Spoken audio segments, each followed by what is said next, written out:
Argumen ketiga bumi bola, GPS dan Google Maps. GPS adalah Global Positioning System untuk mengetahui di mana posisi orang atau tempat tertentu di lokasi manapun di dunia. Disebutkan bahwa orang yang ada di ujung barat tak dapat mengirim sinyal wireless ke orang yang ada di ujung timur karena terkena lengkungan bumi. GPS pada mobile phone kita, juga pada aplikasi Uber, Gojek, dan lain-lain, menggunakan berbagai aplikasi yang sudah ada. Yang paling umum adalah Google Maps. Jika ada orang mengatakan bahwa GPS Anda sebenarnya tidak menggunakan satelit, apakah Anda percaya? Kita tak perlu ngarang atau debat kusir. Mari kita dengar sendiri apa yang dikatakan oleh Google tentang Google Maps. Google Maps for mobile has solved this problem with a new beta feature called My Location.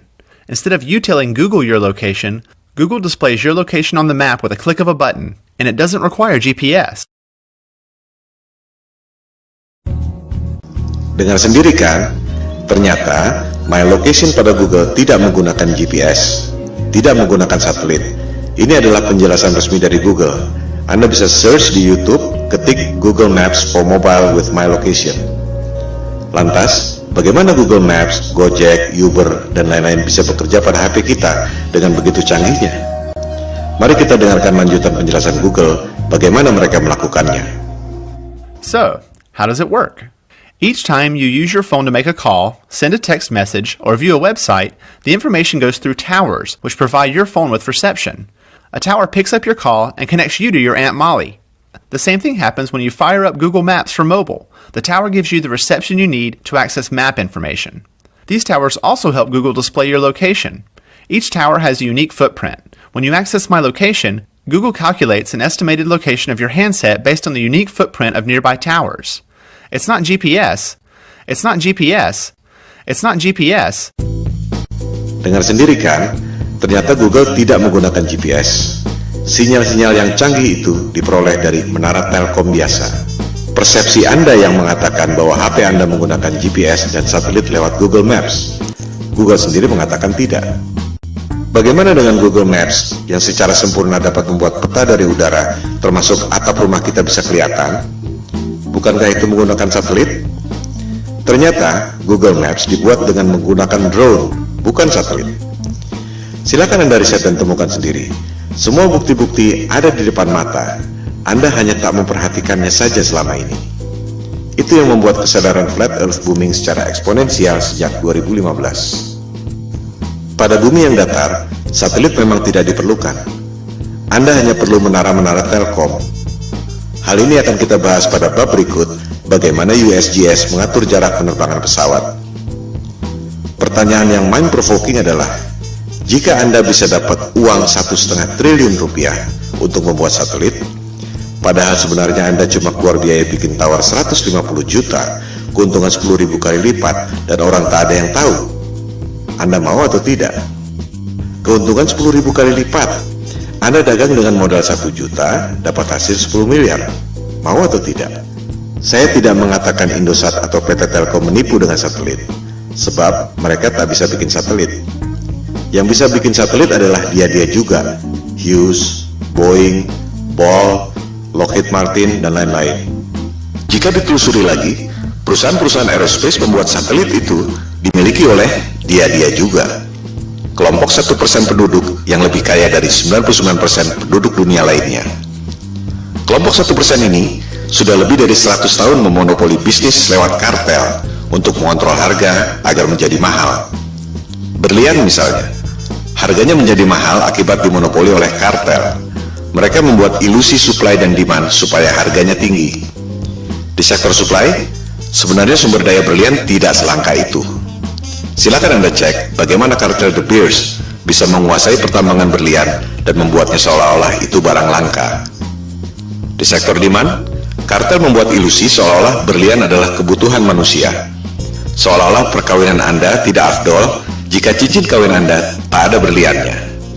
Itu sebenarnya adalah propaganda marketing yang dimulai tahun 1940-an.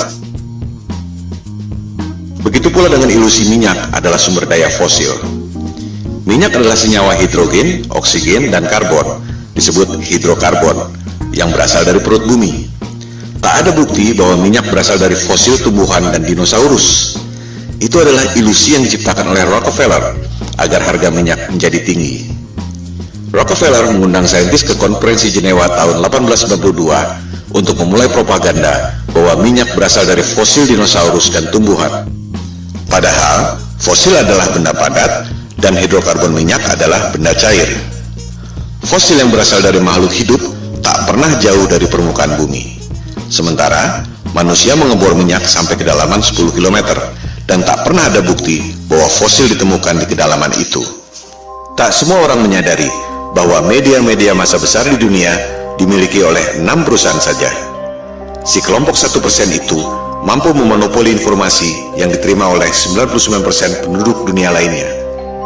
Hal ini yang disebut sebagai propaganda, mind control. Jika kelompok super kaya yang 1% itu, atau disebut elit global, mampu mencuci otak Anda lewat pendidikan, media massa, dan film-film, ilusi marketing yang membuat harga berlian dan harga minyak menjadi tinggi, apakah mereka tak mampu membuat ilusi tentang satelit? Kembali pada soal GPS. Tak semua orang menyadari bahwa GPS digunakan sejak tahun 1973 yang merupakan bagian dari teknologi militer. GPS berasal dari teknologi sebelumnya yaitu LORAN atau Long Range Navigation dan Decca Navigation yang digunakan sejak Perang Dunia Kedua. Of its equipment, which makes it very easy to operate and maintain once you understand a few fundamentals. To provide worldwide coverage, the Omega system will use 8 VLF transmitting stations. One in Norway, another in Trinidad, one in Hawaii, and another in north-central United States. Of the remaining, one is in the Indian Ocean, another in the southern part of South America, one in the Tasman Sea area, and finally, one in the Western Pacific. Apa yang membuat Anda berpikir bahwa dunia militer yang didesain buat perang membela negara tiba-tiba jadi malaikat yang menolong umat manusia di negara-negara lain dengan memberikan teknologi gratis? Disinilah jelinya the global elites yang sudah lebih dari 100 tahun memperoleh profit dengan cara menipu orang, scam, money laundering, transaksi fiktif, you name it. Demikian halnya dengan NASA. Apa yang membuat Anda berpikir bahwa NASA adalah badan eksplorasi yang bekerja untuk kepentingan dunia? Siapakah NASA? Coba kita lihat keterangan di webnya sendiri. Jelas ditulis di situ bahwa tujuan pembentukan NASA tahun 1958 adalah berkaitan dengan Perang Dingin, di mana Rusia berhasil meluncurkan Sputnik tahun 1957. Majalah Times menjelaskannya lebih gamblang. Judulnya, Alasan yang Menyedihkan Tapi Familiar tentang Pembentukan NASA. Disebutkan, tujuannya sangat membumi, yaitu office politics, bukan untuk kepentingan umat manusia di dunia. Budget NASA 2016 adalah 19,3 miliar dolar atau sekitar 256 triliun per tahun. Hasilnya, kebanyakan adalah propaganda CGI. Motivasinya, ada 256 triliun motivasi di situ. Bisnis adalah bisnis, di mana ada peluang, pasti banyak kepentingan. Bukan hanya pegawai-pegawainya, tapi juga kontraktor-kontraktor besarnya. Roket memang diluncurkan, tapi jika diperhatikan, arahnya tak pernah lurus ke atas, selalu melengkung dan akhirnya horizontal. Karena memang tak pernah lewat dari low Earth orbit, sekitar 500 km dari permukaan bumi. Seperti yang dikatakan Times tadi, tujuan pendirian NASA sangat membumi, yaitu office politics. Pertanyaannya, untuk politik dan kepentingan siapa? Seperti yang telah disebutkan di awal, persoalan flat earth ini bukan debat kusir, bukan omong kosong, bukan adu ego, bukan adu pintar, melainkan ada hal lain yang lebih fundamental yang sangat berhubungan dengan kehidupan kita. Pada pembahasan selanjutnya, di video-video berikutnya, kita akan membahas hal ini. Ilusi bumi berbentuk globe memang sengaja dibuat oleh para globalis atau biasa disebut elit global. Mereka lah yang membuat berbagai krisis, perang, termasuk menjauhkan manusia dengan ketuhanan lewat dogma-dogma sains modern dan ilusi bumi globe. Kita sebenarnya tak perlu bayar biaya telekomunikasi mahal-mahal, tak perlu bayar listrik mahal-mahal, tak perlu bayar bensin mahal-mahal. Teknologinya sudah ada dari tahun 1898, dibuat oleh manusia paling jenius yang pernah lahir di muka bumi, yaitu Nikola Tesla.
Seperti yang telah dikemukakan tadi, kita sebenarnya tak perlu bayar listrik mahal-mahal, tak perlu bayar biaya telekomunikasi mahal-mahal, tak perlu bayar bensin mahal-mahal. Teknologinya sudah ada sejak tahun 1898 yang dibuat oleh Nikola Tesla.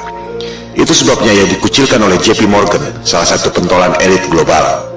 Hal-hal seperti itulah yang dilakukan agar kelompok yang 1% itu bisa mengontrol 99% penduduk dunia lainnya. Berbagai manipulasi dan propaganda mind control dilakukan, seperti membuat ilusi supply dan demand, ilusi satelit, ilusi GPS, ilusi bumi berbentuk globe, ilusi bahwa mereka adalah kelompok adidaya yang sudah mampu melakukan eksplorasi ruang angkasa. Bangkitnya kesadaran flat earth merupakan ancaman bagi mereka. Oleh sebab itulah pemaparan ini diberi judul Konspirasi Bumi Datar. We don't have time for a meeting of the Flat Earth Society. Soal foto-foto CGI, satelit, dan GPS yang sudah kita bahas adalah soal teknologi, belum masuk pada sains yang sebenarnya. Kita akan membahas pada episode berikut. Sementara ini, kita tutup argumen GPS dan Google Maps dengan fakta bahwa Google Maps dan GPS tidak menggunakan satelit, melainkan menggunakan menara telkom biasa.